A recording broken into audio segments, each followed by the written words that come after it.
Hello friends, welcome back to the channel. अगर आप इस चैनल पर नए हैं तो चैनल को ज़रूर सब्सक्राइब कीजिए और अपने फ्रेंड्स के साथ भी शेयर कीजिए।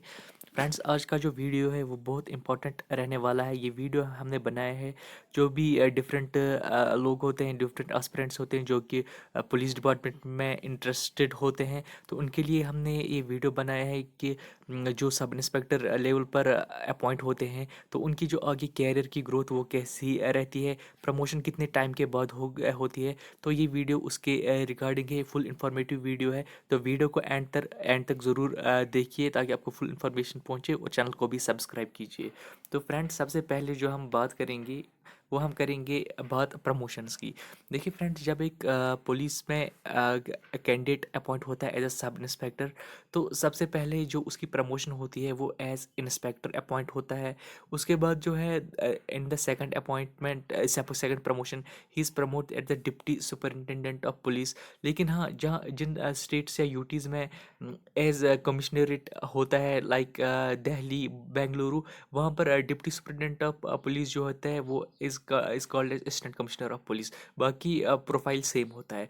तो इसी तरह से जो उसके बाद तीसरी प्रमोशन होती है तो वो सुपरिंटेंडेंट ऑफ पुलिस बन जाता है। तो इन शॉर्ट मैं ये कह सकता हूँ, ज़्यादा से ज़्यादा यहाँ पर अगर आप ऐसे बनते हैं तो आपको ज़्यादा से ज़्यादा तीन प्रमोशंस तक के चांसेस होते हैं। It means maximum you can retired up to the level of the superintendent of police. लेकिन अब जो इसमें यही देखना है कि कितने टाइम के बाद प्रमोशन से, वो एक बहुत इंपॉर्टेंट फैक्टर है जिससे आपको ये फुल इंफॉर्मेशन फुल ये इसका इंफॉर्मेशन मिल जाएगा कि एक्चुअल में कितने आपके क्या चांसेस है। अगर आप सब इंस्पेक्टर लेवल पर अपॉइंट होते हैं तो आप किस लिए पोस्ट तक पहुंच जाते हैं। तो friends, time for each promotion. सबसे पहले जब आप सब इंस्पेक्टर आप इन द पुलिस डिपार्टमेंट ये अपॉइंट होते हो, तो सब इंस्पेक्टर से लेके जो है इंस्पेक्टर का जो टाइम है इसे 10 ईयर्स लगता है। लेकिन ये एक 10 ईयर जो है ये एक रफ एस्टिमेट है। ये ज़रूरी नहीं है कि आपको बराबर 10 ईयर्स ही लगेंगे। कभी आप 9 ईयर्स में भी प्रमोट हो जाओगे, कभी आपको 12-13 ईयर्स भी इंस्पेक्टर लेवल तक पहुंचने में लग जाएंगे। तो दूसरी जो प्रमोशन होती है inspector of deputy superintendent of police, same इसमें भी ऐसा ही होता है। 10 to 12 years of the service आपको लगते हैं इंस्पेक्टर टू डीएसपी बनने में।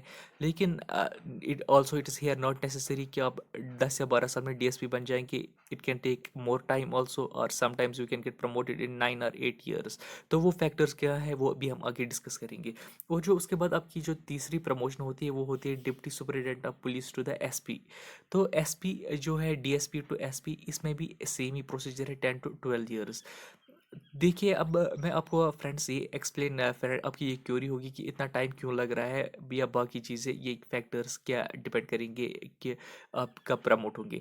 देखिए, इट डिपेंड्स ऑन द, जब आप अपॉइंट होते हैं as sub inspector, it depends कि आपका बैच कितना बड़ा है। कभी कभी बैच छोटा होता है तो आप जल्दी प्रमोट होते हैं, या कभी कभी बैच जो है वो बहुत बड़ा होता है तो आपको अपॉइंट ये प्रमोशन में टाइम लगता है। सपोज अगर आपका सपोज अगर आपका बैच है अबाउट 1000 कैंडिडेट्स का, तो इसमें देखिए क्या होता है कि जो 1000 कैंडिडेट्स में जो अब सीनियरिटी पर ऊपर आएंगे, देखिए अब डिपेंड करता है, स्टेट टू स्टेट वेरी करता है।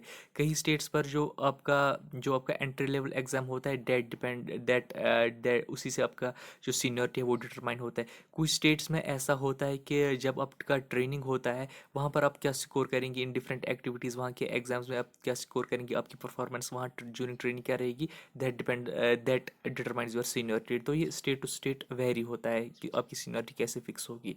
तो क्या होता है कि अब जो सीनियरिटी में सपोज टॉपर होंगे वो पहले फिर प्रमोट होंगे, और जो वहाँ पर एंड पर होंगे तो वो लास्ट। सपोज जो टॉपर होंगे वो 9 ईयर्स में भी प्रमोट हो सकते हैं। अब जो एंड पर होंगे वो आफ्टर सपोज 12 ईयर्स 13 ईयर्स में भी प्रमोट हो सकते हैं। देखिए अब फ्रेंड्स ये वेरी करता है। जैसे सपोज 1000 सब इंस्पेक्टर्स का बैच है, तो ये नेसेसरी नहीं कि एक ही साथ आपको जब प्रमोशन होगी तो आपके पास 1000 इंस्पेक्टर्स की वैकेंसीज होंगी। It can be about suppose 30 सब इंस्पेक्टर्स एक साथ प्रमोट होंगे, नेक्स्ट में 50, 100, इसी तरह से ये प्रमोट होता है। तो फिर जब आप sub inspector to suppose inspector promote हो गए, after inspector we get DSP. देखिए जैसे आप हायरार्की में ऊपर जाते हैं, लेवल ऊपर जाते हैं, sub inspector to inspector, inspector to DSP, जो नंबर ऑफ पोस्ट्स हैं वो कम होते हैं। देखिए जितनी सब इंस्पेक्टर सपोज़ अगर 1000 है किसी स्टेट में, तो इंस्पेक्टर जो है वो उससे कम होंगे। इसी तरह से जो डीएसपी है इससे कम होंगे, तो इसी तरह से। तो जितना-जितना आप ऊपर जाएँगे आपको आपकी जो प्रमोशन है उसमें ज़्यादा टाइम लगता है। तो इसी तरह से अगर आप इंस्पेक्टर हो डीएसपी सपोज़ 10 या 12 ईयर्स लगते हैं, तो कभी ये इससे ज़्यादा भी लग सकता है क्योंकि अगर बैच बहुत बड़ा होगा। तो इसी तरह से जो डीएसपी टू एसपी जो है इसके चांसेस बहुत कम होते हैं। देखिए अब डीएसपी टू एसपी वो लोग प्रमोट होते हैं जिनकी डेट ऑफ बर्थ बहुत कम हो। सपोज कोई 23 ईयर्स की एज में रिक्रूट होता है ऐसे, तो उसके बहुत ज़्यादा चांसेस बनते हैं कि he can go up to the level of SP. Plus अगर वो मेरिट में बहुत अच्छा परफॉर्म करता है, डिपेंड्स ऑन द स्टेट और यूटी कि वहाँ पर कैसे कैसे सीनियरिटी फिक्स की जाएगी। तो उसके वहाँ पर सपोज वो ऊपर आता है मेरिट में एट द टॉप, तो उसके अच्छे और यहाँ से उसके डेट ऑफ बर्थ भी कम है 23 के अराउंड, तो उसके बहुत अच्छे चांसेस हैं ही can go up to the level of the SP. बाकी जो डीएसपी या एसपी डीएसपी पोस्ट हैं, मतलब जब हायरार्की में ऊपर चले जाते हैं वहाँ पर जो स्टेट की जो एडमिनिस्ट्रेटिव सर्विस होती है या इंडियन पुलिस सर्विस है, तो हायरार्की में फिर वो टॉप पर आते हैं। तो इस वजह से जो आगे आपका रास्ता है प्रमोशन वो डिफ़िकल्ट हो जाता है। देखिए फ्रेंड्स, अब जो ये सब इंस्पेक्टर होता है उसका जॉब प्रोफाइल क्या होता है।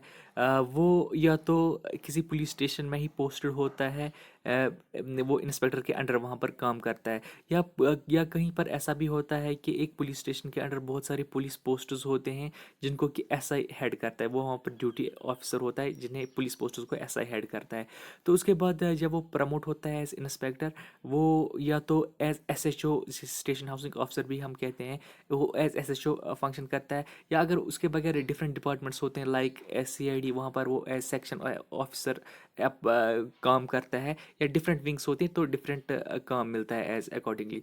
उसके बाद जो डीएसपी होता है डिप्टी सुपरिटेंडेंट ऑफ पुलिस, वो बहुत जगह उसकी पोस्टिंग एसडीपीओ होती है, सब डिस्ट्रिक्ट पुलिस ऑफिसर, जिसके अंडर के फिर बहुत सारे पुलिस स्टेशन आते हैं, पुलिस स्टेशन और पुलिस पोस्ट उसके रेंज में आते हैं। बाकी फ्रेंड्स, हमने आपको ये फुल इन्फॉर्मेशन दिया कि अगर आप सब इंस्पेक्टर होते हैं अपॉइंट होते हैं तो आप किस लेवल तक पहुंच जाएंगे। जैसे मैं आपको सपोज अभी एग्जांपल दूंगा, जे एंड के यूटी में रिक्रूटमेंट हो रही है सब इंस्पेक्टर पोस्ट्स की। तो वहाँ पर इस वक्त 1200 स्टूडेंट का बैच है।